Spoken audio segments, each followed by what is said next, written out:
ସତରେ ନିଜ ନାମକୁ ସୂର୍ଯ୍ୟରେ ରଖିବା ପାଇଁ କେତେ ଯେ ଘାତ ପ୍ରତିଘାତ ସହିବାକୁ ପଡ଼ିଥାଏ ତାହା ଆମେ ଜାତୀୟ ରାଜପଥ ସହ ତୁଳନା କଲେ ଅତି ସହଜରେ ବୁଝିପାରିବା।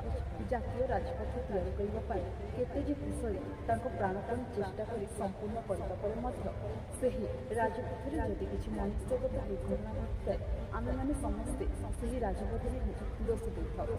ସବିଶେଷ ତଥ୍ୟ ରଖିବାର ପ୍ରୟାସ ଏହିକି ଯେ ଦିନ ପରେ ଦିନ ବିତିଯିବ, ବର୍ଷ ପରେ ବର୍ଷ ବିତିଯିବ, ହେଲେ ଆମର ଦୋଷକୁ ନ ଚିହ୍ନି ପୁଣି ସେହି ପଥର ପଥିକ ହୋଇ ଚାଲିଥାଉ।